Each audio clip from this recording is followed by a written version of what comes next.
Dollar की कदर बढ़ने से आलमी मार्केट में खाम तेल की कीमतें गिर गई। ब्रेंडेड खाम तेल की फी बैरल कीमत $1.49 की कमी हुई, जिसके बाद ब्रेंडेड खाम तेल की फी बैरल कीमत $79.87 रिकॉर्ड। डॉलर की कदर बढ़ने से WTI खाम तेल की कीमत भी कम $1.47 कमी के बाद WTI खाम तेल की फी बैरल कीमत $75.42 पर आ गई।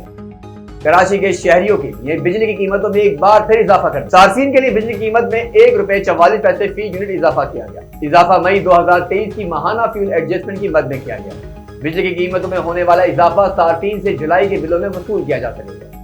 Director IMF communication jolly Kozak ने कहा है कि पाकिस्तान को मुख्तलिफ चैलेंजेस का सामना है, इस्लाहात की जरूरत होगी। IMF ने हमेशा पाकिस्तान के साथ काम करने के लिए तैयारी की है और तैयार रहा है। जॉली कोजेक का कहना था कि 12 जुलाई को एग्जीक्यूटिव बोर्ड ने पाकिस्तान के लिए $3 बिलियन की मंजूरी दी। पाकिस्तान को फौरी $1.20 जारी कर दिए गए। डायरेक्टर IMF कम्युनिकेशन ने कहा कि नया प्रोग्राम मईशत को मुस्तहकम करने और काम को फौरी कोशिशों को सराहा देगा। हुकाम की फौरी कोशिशों को सहारा देगा। IMF प्रोग्राम पाकिस्तान के लोगों की मदद और हिमायत के लिए अहम होगा। जॉली कोजेक का कहना था कि पाकिस्तान को मुख्तलिफ चैलेंज का सामना है, इस्लाहात की जरूरत होगी, मुस्तहकम पॉलिसी पर अमल दरामद अहम है, सरमायाकारों के लिए साजगार माहौल पैदा करना।